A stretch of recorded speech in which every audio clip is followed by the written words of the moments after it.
And welcome back to Frankly Speaking. I'm your host, Frank. Tonight, I'm excited to have him back. Patrick Peters, author of the book, Botched Victory, How World War II Caused Vatican II and Corrupted the Christian West. It's here, guys. This is the one. I'm telling you what we're getting into tonight is going to explain to you everything you need to know how we got to Vatican II and the current crisis.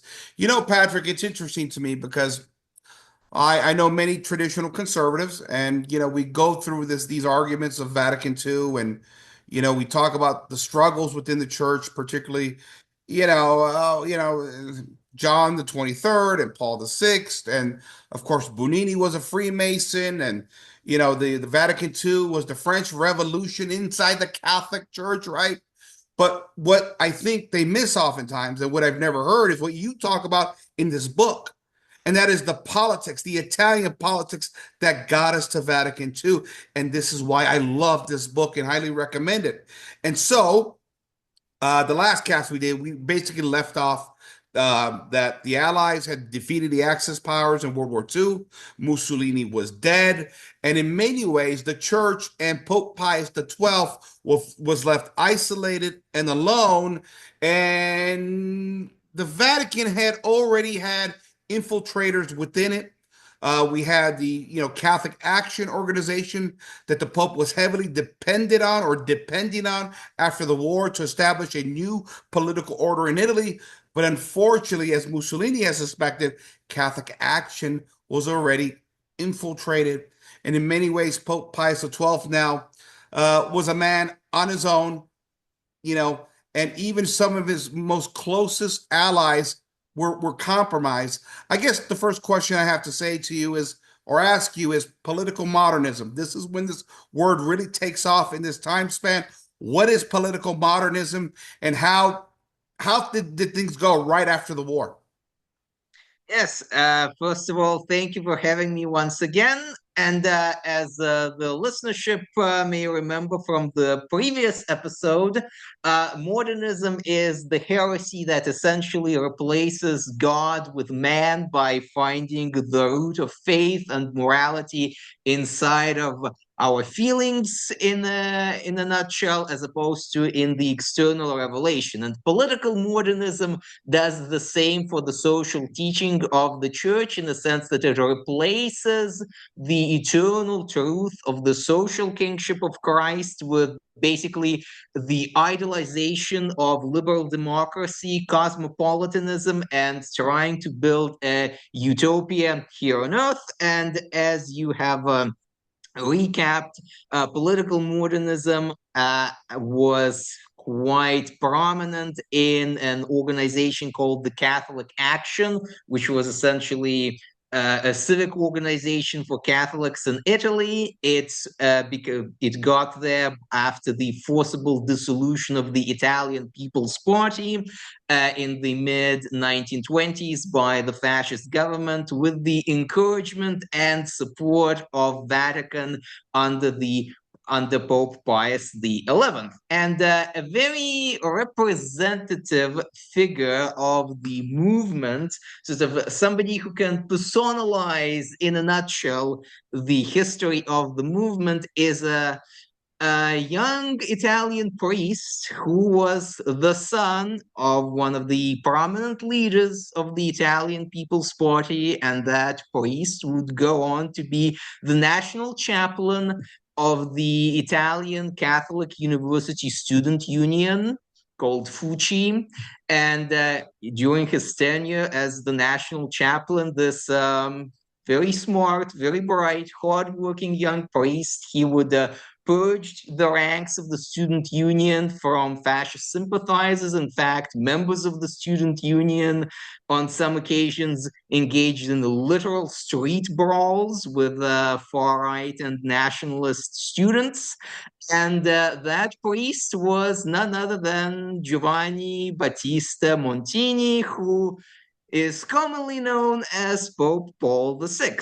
So, as the listenership would recall, there was the controversy around the publication of the encyclical Non Abbiamo Bisogno, where the government tried to suppress the Catholic Action The Pope was displeased, issued this encyclical, which was not a anathema of fascism, but a critique, because the Pope was considering that the government was overstepping it, because the Pope wasn't as aware that there was the political modernist problem in Catholic action. At that time, Montini was dismissed from his post, but nonetheless, the political modernists persisted in the ranks of these Catholic organizations. And so what persisted was the network of relationship, mutual support, mentorship with sort of the more senior former statesmen, finding like-minded youth and introducing them to those ideas, helping them network to basically be in a position to already have a support structure so that as soon as the fascist government falls, they would be immediately ready to go, ready to come out in the open, ready to start organizing and take power in Italy, which is precisely what happened in 1943 after the fall of the fascist government. The PPI, the Italian People's Party, the main force of political modernism, was resurrected under the name of the Christian Democrat Party by several individuals, one of whom was a gentleman named Alcide De Gasperi, who was also the last leader of the PPI and became the first leader of the Christian Democrat Party, along with multiple alumni of all these Catholic Action, student union groups, and affiliated organizations. Among them was the brother of Giovanni Montini, Ludovico Montini, who would go on for almost 20 years to serve in the Italian parliament as the representative of a Christian Democrat Party and be involved in various other noteworthy activities. And effectively, yes, what precisely Mussolini had feared transpired in the sense that the political modernists were able to lay low using the network of ostensibly non-partisan Catholic groups. And then, as soon as the political winds have changed in Italy, they were ready to go from the onset, ready to organize and be at 100%. Well, that's quite a story there. And I think we're going to get deeper into this, guys, because I mean, this is big. And you guys got to understand Italian politics to understand how we got to the point in the church, not just Vatican II, but even today. And you mentioned a name there, Alcide De Gasperi, who was secretary of the Vatican Library. Mhm. He believed, now he played a crucial role because he became, I believe, the head of the Christian Democrat Party eventually, which became the dominant political party of Italy between 1948 and 1994.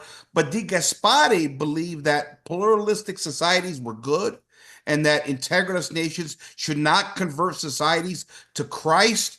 Now, here, Mhm. Patrick, that's a radical change from how I would say fascism was perfectly Catholic or anything like that. But in and of itself, again, being a member of the PPI, that's a radical shift in Italy, is it not at that time?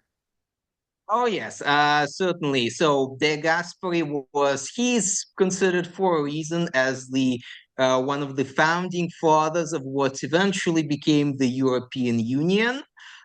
In the 1940s, from the onset, the Christian Democrat Party, while using a Catholic veneer, they were openly calling for subjugation of national sovereignty to transnational organizations such as the UN and what eventually became the EU, the subjugation of the financial system to global financial institutions. And he did believe that pluralism is a good in and of itself, that he absolutely rejected any kind of a traditional kingship of Christ the King. In that respect, he was the follower of a French philosopher called Jacques Maritain, who is a name traditional Catholics may be familiar with as one of the traditional adversaries, so to speak, and there was a close relationship between the two, where effectively De Gasperi put into practice what Jacques Maritain preached. So the world order built by the Christian Democrats, and which eventually gave rise to the de-Christianization of Italy and the rise of the secular post-national Europe we know today, it in large part comes from the political modernist principles. Yeah, okay. That's very interesting. I want to read here just a quick section because I really want to focus on the loss of Catholic integralism here. Bottom of page 76. All this was eminently Maritanian. Between the French philosopher and the Italian politician existed a perfect harmony. The latter simply put into practice the ideas of the former. The 1943 Christian Democrat Manifesto represented nothing less than the overcoming of every kind of clericalism and integralism, and the end of the confessional idea of a Catholic state and an unreserved acceptance of a democratic state. Those were the ideas of Maritain's secular, pluralistic new Christianity. Patrick, I've heard that name. Maritain, from many conservatives, or should I say Catholic traditionalists, usually in a theological sense, they complain about him, but he was quite involved in Italian politics, it looks like. He wasn't involved in any personal capacity. He wasn't a partisan figure. He wasn't a political organizer. But again, uh, one does not need to wear a T-shirt with the political party logo to actually be able to exercise influence. It's a lot of it, and again, we don't need to become all conspiratorial in a cartoonish way. But it's sort of the secret meetings with secret passwords and darkened basements and black robes and so forth. Sure. But there is what really matters in any kind of a social or political activity is personal connection, finding like-minded people, networking, mentorship, and so forth. And Jacques Maritain, he did mentor several individuals who did achieve political power later on and were able to put those ideas into practice. De Gasperi was one of them. Giovanni Montini, future Paul VI, was another one.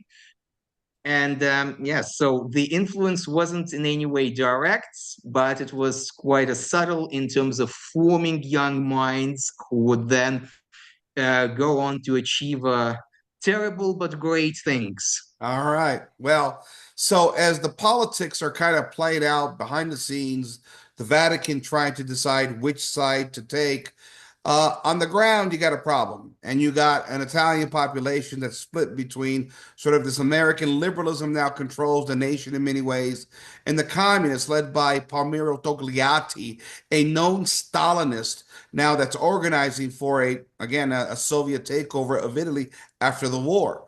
And what's fascinating here is the desperation from the Western liberal republics, especially the Americans and the Truman administration. They understood, they didn't want a communist nation in Western Europe.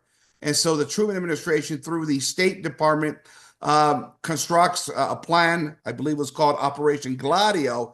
And in that process, not only aligning with the church to a certain degree, but aligning with the mafia and reviving the mafia that Mussolini had severely suppressed in Italy and in Sicily. The mafia brought back, Lucky Luciano, who cut a deal, got out of jail with with the American regime, and ultimately now we have, well, shenanigans going on leading up to the big 1946 election that was going to determine whether Italy stayed a monarchy or whether it was going to become now a democratic parliamentary system. Right, Patrick? Yes, and you touched on a often overlooked point in a sense that if you talk to Italians obviously, which you are, but even like those on the ground actually in Italy, even those of a left-wing and decidedly anti-fascist political persuasion would admit, because that's an historical fact, that one of the, in their view, few good things that the Mussolini government did was to get rid of the mafia. To this day, it remains the first and only government in the history of the United Italy since the mid 19th century to dissolve the grip of the organized crime organizations, particularly on southern Italy. It was done through rather forceful methods, and what happened in the late 1920s is that a lot of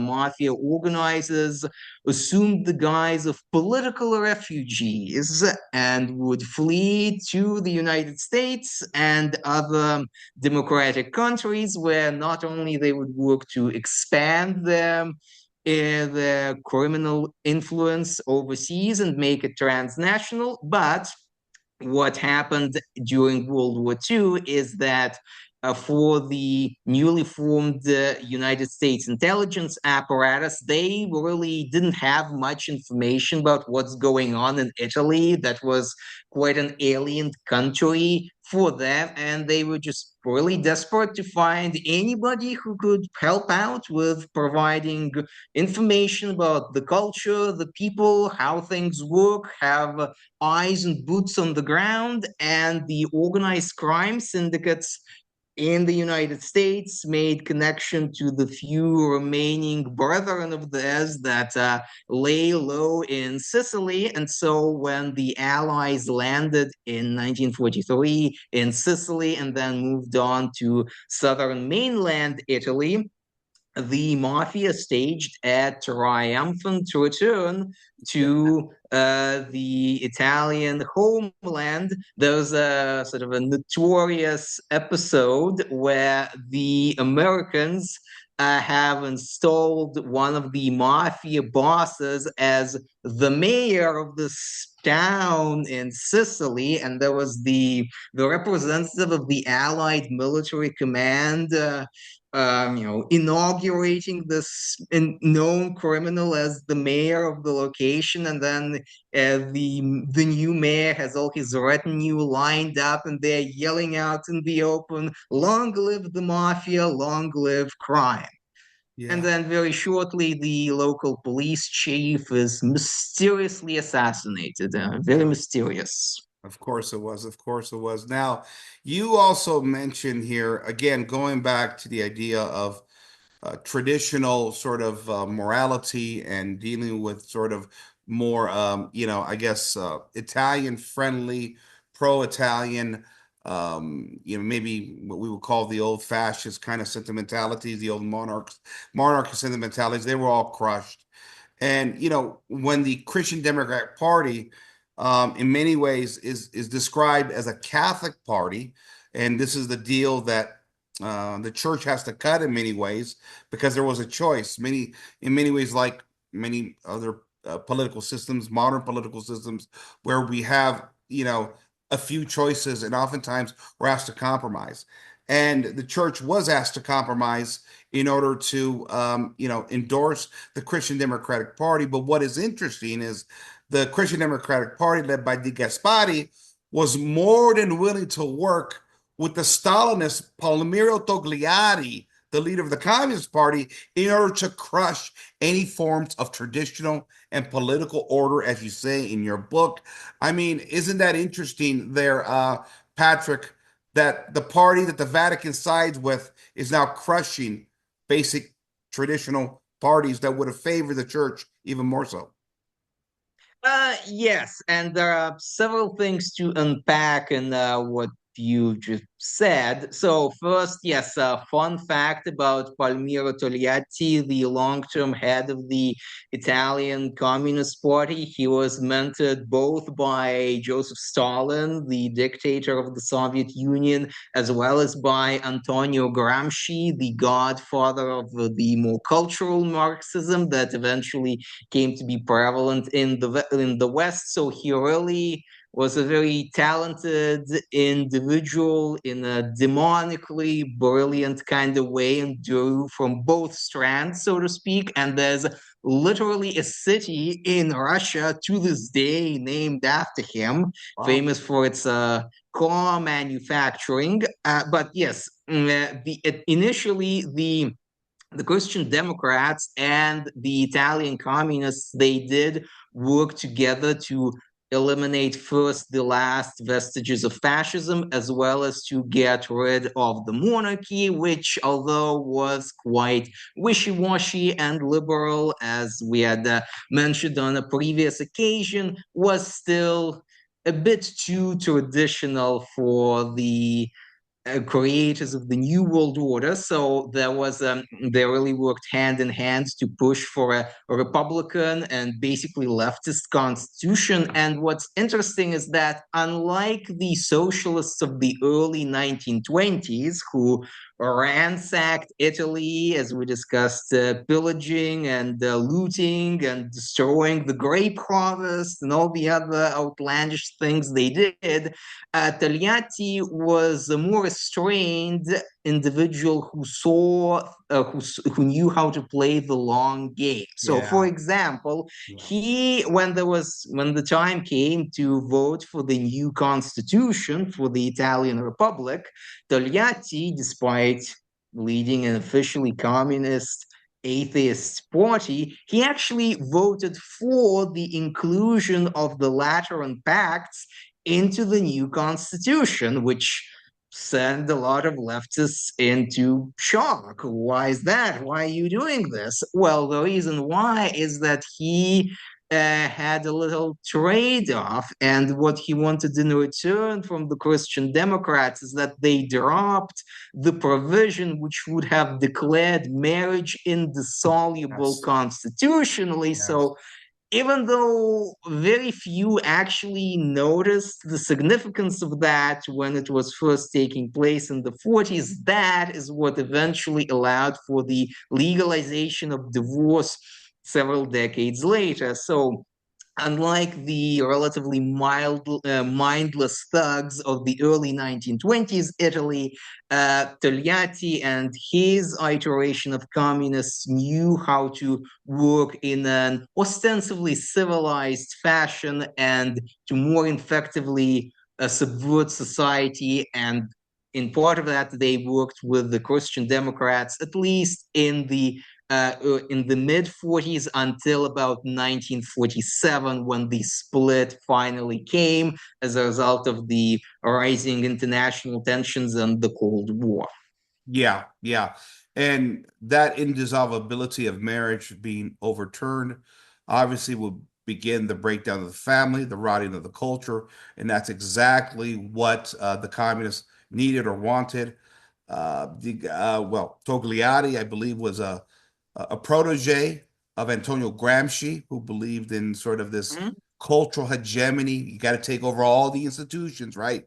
The governments, the churches, the libraries, all of it. And it was kind of the slow march through the institutions. And eventually that will also infect the church, because what Togliatti understood is without Mussolini, without fascism, and without a monarchy to a certain respect, but more fascism, the church didn't have a temporal defender, nobody to defend it. And now, through Italian politics, they could not only infect the relationship between church and state, but they could now infect the church directly. Yes, and that is sort of how we get into how the Vatican II came about and Yeah. became what it ultimately became. Because in the 1940s, there was a tension between two factions within the institutional Catholicism. There was one faction led quite notably by our friend Monsignor Montini, who were really pushing to get the Christian Democrat to unite the church and the Christian Democrat Party under the guise of fighting communism. And obviously, communism needs to be fought. There's no question about it. It was a threat. It was dangerous. All of that. But as we all know, the gospel says, what does it profit a man to gain the whole world and but lose its soul? And in a sense, what does it profit the institutional church to defeat the communists at the polls and gain Italy, but then lose itself to political modernism at the same time? Yeah. So Hmm. that was one faction. The other faction was really pushing to keep the options open, not just for programmatic reasons to see which party does better, so the church can back the stronger horse, so to speak, and switch allies at any time, but also to avoid entangling the institutional church too closely with this politically modernist group. And one of the leaders of the anti-Christian Democrat faction was future Cardinal Alfredo Ottaviani. Obviously, traditional Catholics, we love Ottaviani. He was the defender of tradition at Vatican II. He defended the Old Mass. He wrote the famous Ottaviani intervention. But what is less known, there was this interesting episode in the 40s when there was the question of whether the Vatican should condemn this very small left wing, sort of like a Christian socialist group called the Christian Left Party.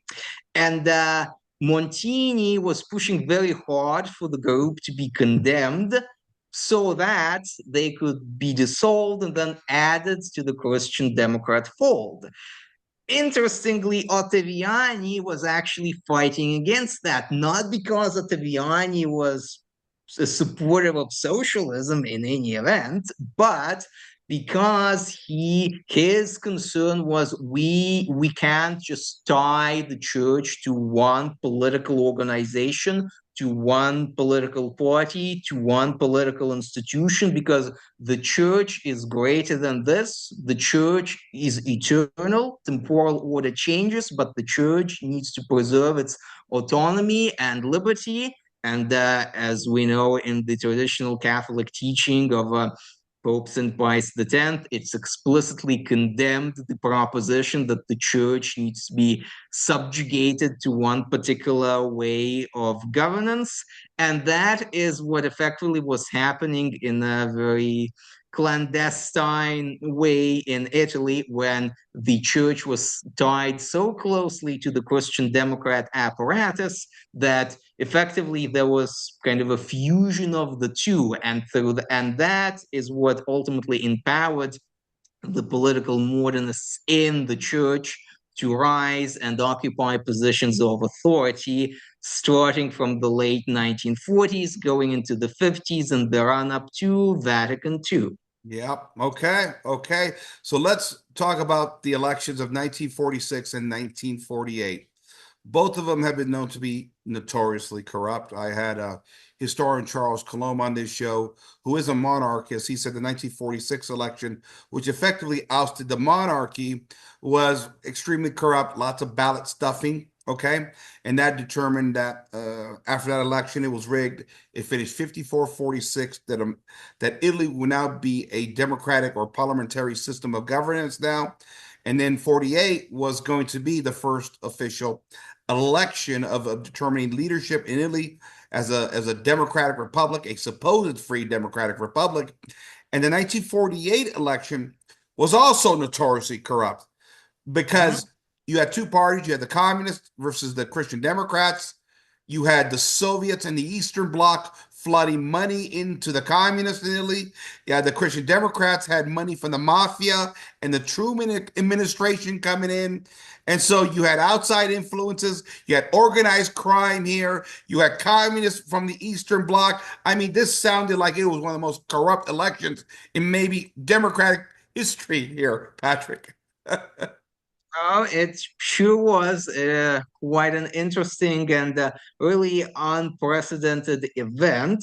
And what is interesting is that the 1948 election is really what solidified the Christian Democrats as the as the dominant political force in Italy because they won this great victory by defeating communists at the polls. But what is, in hindsight, kind of tragically ironic was that it is not was not so much a victory of Catholicism over communism, but rather a victory of one faction, the political modernists, over the more authentic right within the Catholic camp. Because if you look at the long-term trends, the long-term data, the communists, there was, and again, that is debatable, and we can't really run and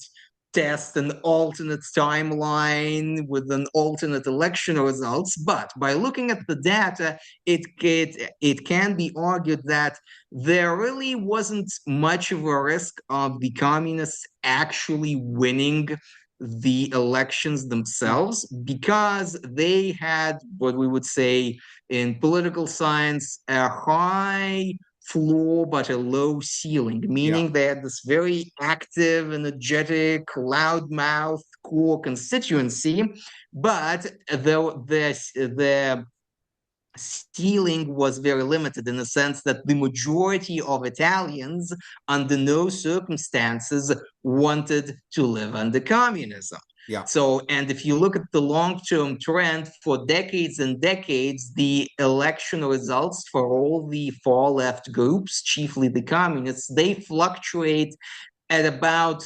30%, give or take, give or take maybe 5%, sort of about 1/3 of the electorate. And it's very stable, very stable. So there isn't much movement up or down. And so one of the American observers, and as you mentioned, Americans were intimately involved in engineering the outcome of the election, said that the Christian Democrat victory was negative in the sense that the people didn't vote for anything particularly Christian Democrat. They just voted against the communists, Yeah. which leaves the implication that it was possible to back somebody more respectable and more long-term viable for a Catholic society as an alternative to communism. So the election was won by creating this sort of false dichotomy between the communists on the one side and the Christian Democrats on the other, whereas there still remained various monarchists, nationalists, and other right-wing populists, even Yeah. libertarian groups who could have potentially supplanted the Christian Democrats as the dominant party to win. And sort of the moral of the story for us today is that it's not just a historical curiosity, an explanation how we got to Vatican II, but also a warning in the sense that if you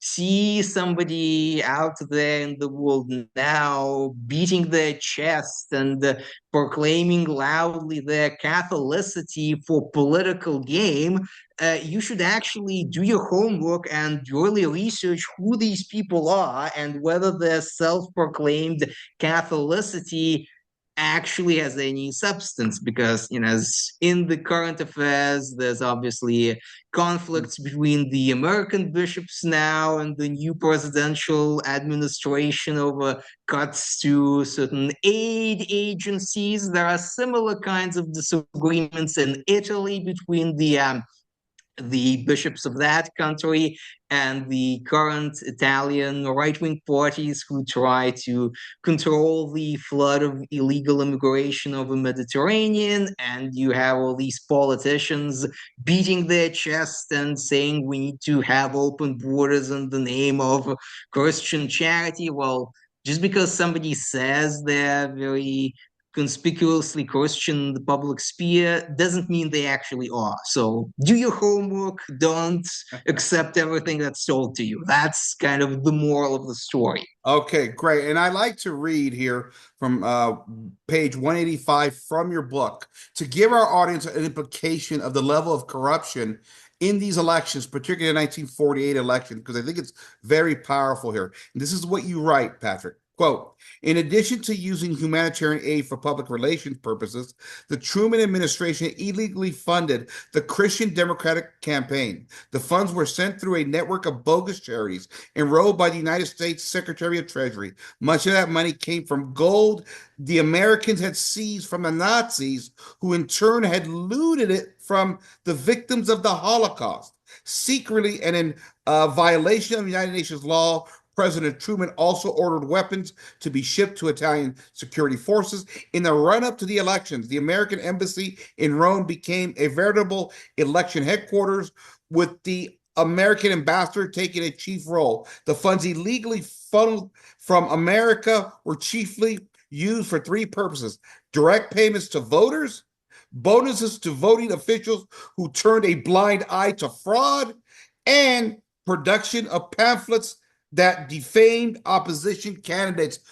I gotta tell you, man, that's just wicked to me, Patrick, because that is everything that we've been told that is actually wrong with the democratic process. Everything that's been at least vocally banned in most governments, at least here in America, it has. But like every Democratic Party election, it always seems to happen. But here, it was outright a battle for the soul of Italy with corruption on both Mhm. sides. Absolutely, yes. So, and really, the trick did work in a sense that whereas in the run-up to 1948, there were concerns that the Christian Democrats would lose ground to other right-wing parties, particularly the monarchists, who were quite strong in the South. By 1948, all those other groups, they had practically collapsed because everybody thought they had no alternative but to vote Christian Democrats and hold their noses if need be. But this is what we got to do to stop the communists, even though that really wasn't so much the case. There were other options on the right, but the propaganda was quite skillful in turning those who were just a few years previously allies with Togliatti's communists into the supposedly staunch bulwark of Italian Catholic nationhood. Yep. Okay. Okay. Now, Patrick, tell us about the impact of the 1948 election on internal church matters. You say Montini gets a career boost and political modernists are rehabilitated. What do you mean by that? Yes, so absolutely. So, as I've alluded earlier, there was the conflict within the institutional church as to sort of what are we supposed to do with this mess that we have on our hands? How are we supposed to keep Italy Catholic? How are we supposed to just engage with anybody who's willing to work with us? Or are we supposed to put all of our eggs in this one basket, and the one basket having logo of the Christian Democrat Party on it. And the victory of the Christian Democrats that really strengthened the faction that was friendly to them in the institutional church, particularly Monsignor Montini, his friends and allies, and those like them, at the expense of future Cardinal Ottaviani and his network of associates who really wanted to keep the church independent from De Gasperi and from the political establishment. Uh, Obviously, the laity of the time came to see Montini as sort of the representative of the new way of being Catholic, because his people just saved Italy from communism, allegedly. And also in the immediate aftermath of 1948, the Catholic institutions like your cooperatives, your church groups, your Catholic trade unions, all that kind of thing, they became really fully tied to the Christian Democrat Party, which was and remained the politically modernist group, also heavily connected to the mafia, but so much so that it was an expectation, basically, like if you are Catholic in Italy, you're supposed to support this politically modernist organization, the Christian Democrats. There was a kind of a famous homily given by one of the priests in 1948. If you don't vote for the cross was the emblem of the Christian Democrats, you are against the Pope. It was that kind of very direct pressure that made people associate themselves with the Christian Democrats. And the end result of it was that the Vatican under Pius XII, who was absolutely not a modernist, who was a good pope and very staunchly traditionalist, they sort of ended up losing control over the Catholic apparatus down below them. And a very illustrative episode happened several years later in 1952 in Rome. So, what was happening in 1952 is that in Italy, the electoral system is not like in the US or in Canada, where I am. In Italy, it was very strict parliamentary proportional representation, meaning you have a parliament, and let's say you have a party A that wins 30% of the votes, they get 30% of the seats.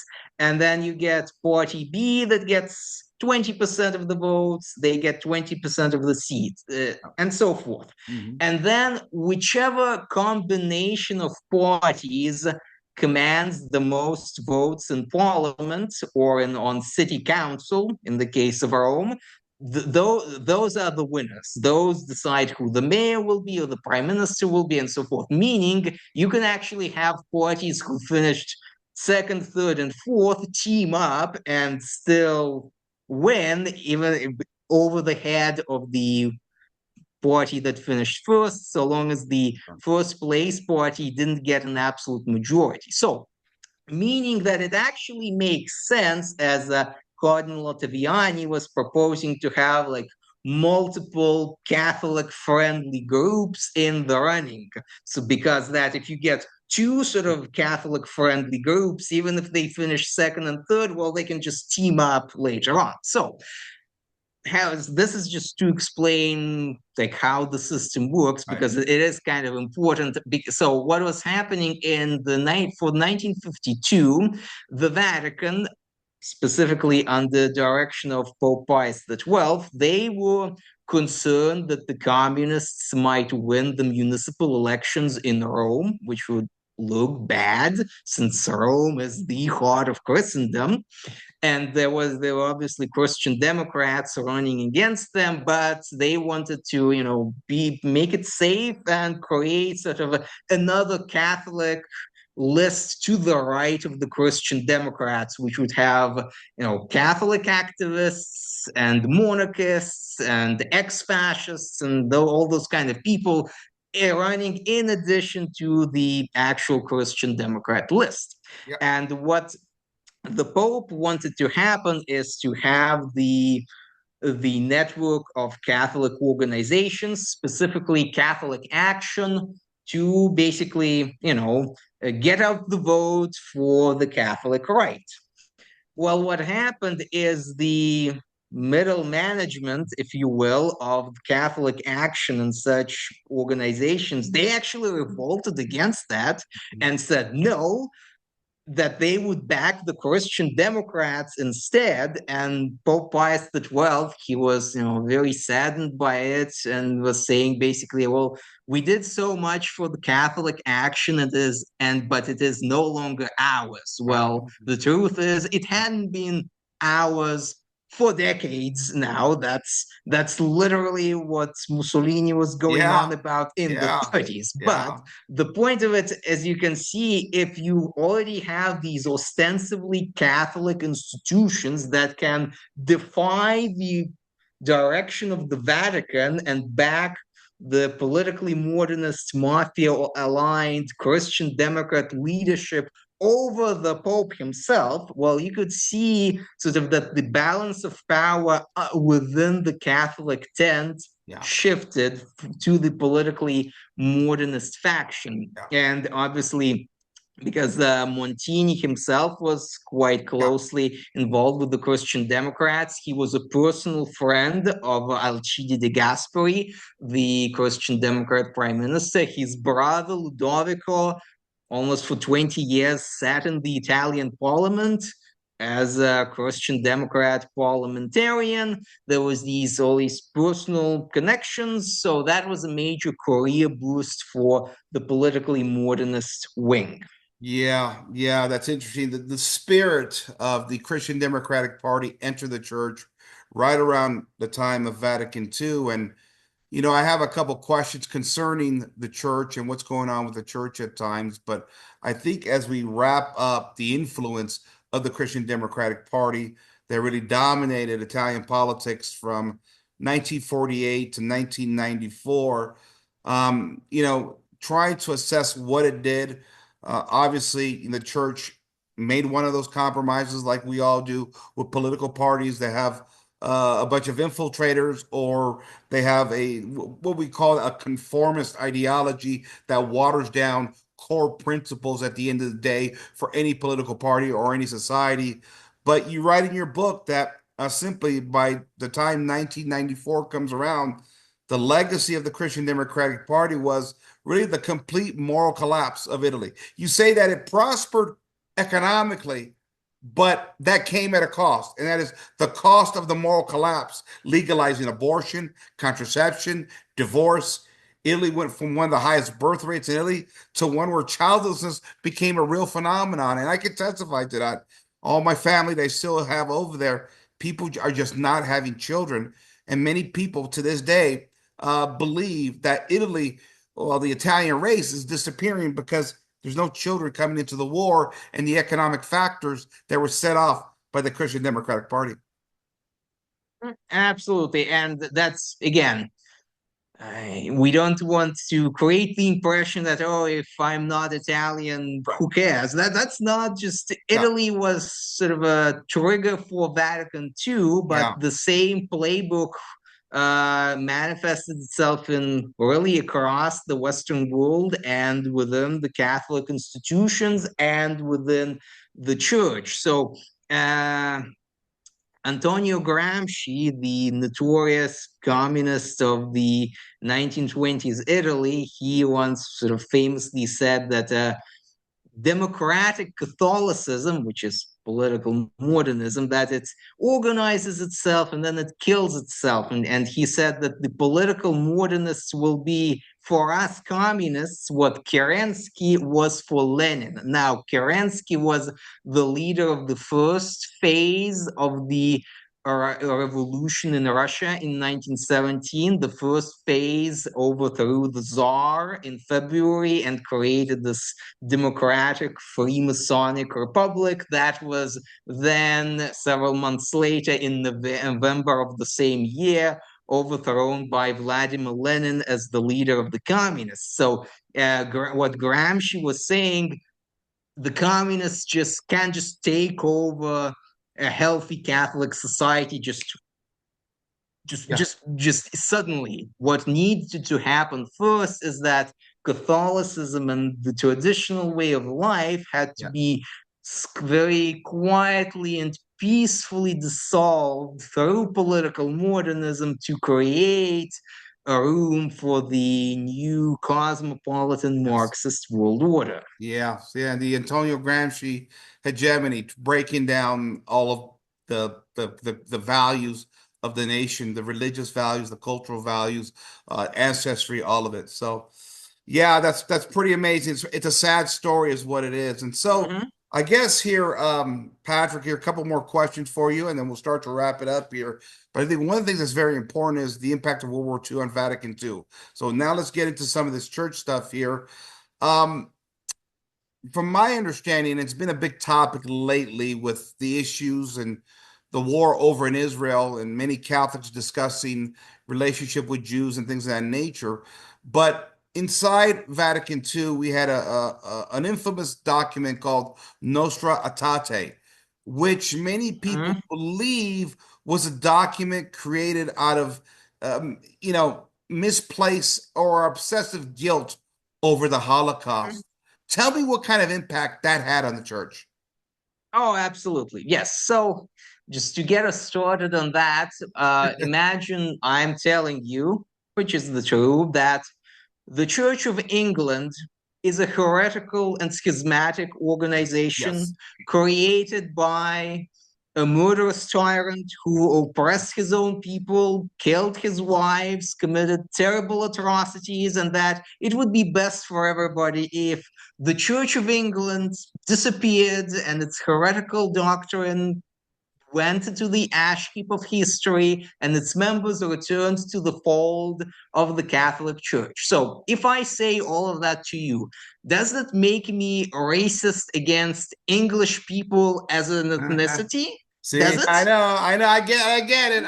I know what you're Yes. saying. Mhm. Yes. And the answer, obviously, no. I'm critiquing particular religious organization, the Church of England, and in fact, I'm promoting the return of the English people to Catholicism for the good of their own souls and their country and so forth. So, but, and I think people can see clearly the distinction between the religious group and the ethnicity. But yet, if I were to say exactly the same thing about Talmudic Judaism, that Yeah. is a false religion which contains blasphemies against our Lord and our Lady, and that it would be best for the Jewish people themselves to convert to Christianity, well, suddenly that's racist and anti-Semitic and disrespectful of the victims of the Nazi Yeah. persecution and so forth. When really, if you just think about it for 5 seconds, the accusation doesn't make sense. None. You are trying to save the people of a particular ethnicity from a false religion out of love for them. And the church had very clearly towards that for centuries. The church had defended the Jewish people from persecutions and condemned some of the atrocities committed against them in the past. Right. During World War II, in particular, the church was very active and effective, more effective than the Allies, for example, in trying to smuggle the victims of the Nazi persecution out of Europe and so forth. But yet, at the same time, the church's teaching on Judaism was quite clear that it is a false religion. Yeah. But at the end, because obviously the Holocaust was a terrible atrocity that's rightfully to be condemned, but because it provoked such a visceral emotional reaction, it can be very easily to use that to manipulate people into accepting the Jewish religion as a religion first. And from them on, it's just one step towards complete religious Yeah. indifferentism. And in fact, that is quite so. What happened with Nostra Aetate? That's a document of Vatican II. It's a declaration on non-Christian religions, and it has some very strange lines about Buddhists and the Hindus, sort of almost laudatory towards them, and Yeah. speaks highly of Muslims who worship the one God and all that. And it's, doesn't point out in any way that these religions are false and we're supposed to preach the gospel to all nations. But the reason how the document came about in the first place is the mastermind behind it, Cardinal Bear, he was an ethnic German. And so he felt guilty personally, even though he didn't Okay. do anything himself. He Yeah. didn't serve in the SS or anything, but he felt guilty as a German that there was this terrible atrocity committed, and he wanted to make it up to the Jewish people. And so, out of his personal guilt complex, he pushed for a document that would condemn anti Semitism and speak more conciliatory towards the Jewish religion. And then what happened then? Bishops from Muslim majority countries who were at Vatican II, they became concerned and saying, well, if you guys issue this, then we will have trouble back home because our Muslim compatriots will think that we're taking sides in the Middle Eastern conflicts and it will get rough for us. So they decided to include something nice about the Muslims as well. And, if you've included the Jews, you've included the Muslims. Well, why not throw in the Hindus for good measure while you're at it? So that's basically that. But the architects of Nostra Aetate, they were quite explicit in that they were using the experience of the Holocaust, which again, the church had nothing to do with and worked actively to sabotage to push for religious indifferentism. The Nostra Aetate, which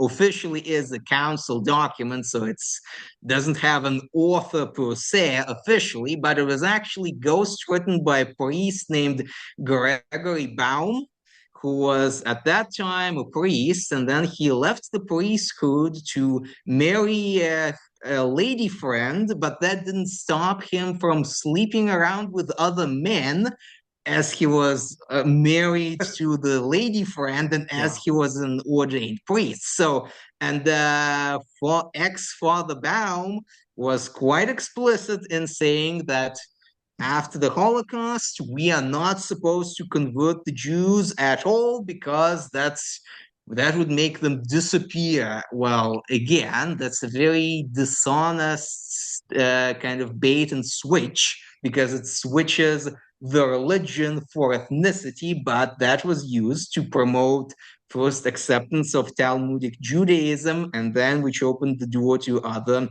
non-Christian religions. And there's also like Vatican documents issued like on Christian-Jewish relations, which again tie Nostra Aetate specifically to the cultural climate of post-World War II and the guilt over the Holocaust. So early the Holocaust, which was a tragedy, undeniably so, was weaponized by religious indifferentists who weren't even Jewish themselves to push for opening of the church towards the Jewish religion as opposed to people of Jewish ethnicity. And then from that point, really, well, if you accept one non-Christian religion, then logic demands you accept all other false religions, and that's how you quickly get to the Assisi meetings and the Pachamama incident in Yeah. 2019, Vatican Gardens, and so forth. So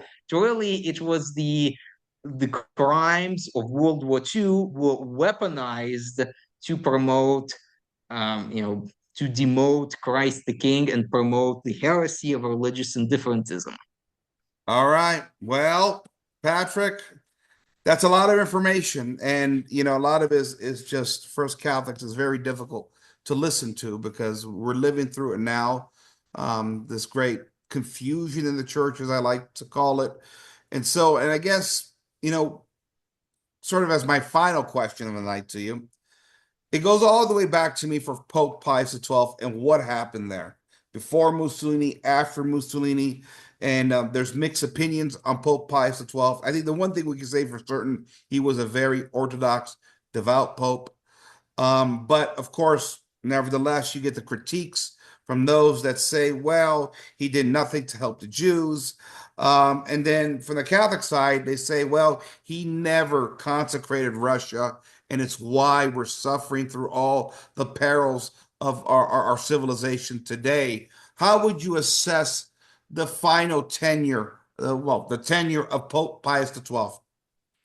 Yes, well, obviously the Pope Pius XII, he was the last pope of the Catholic era, the first pope of the globalist age, because it was in the last years of his pontificate that the present world system really got going in the math of World War II. Obviously, he was a man of great personal sanctity, like I have very low hopes of reaching anywhere close to Yeah, his levels agreed. of sanctity. Obviously, there's an anecdote about Saint Padre Pio that allegedly Padre Pio was saying mass the day the Pope died, and then he just stopped. And allegedly, what happened is Padre Pio saw Pope Pius XII, his soul entering heaven just straight on that same day, which is exceptionally rare for like anybody. Even if we are saved,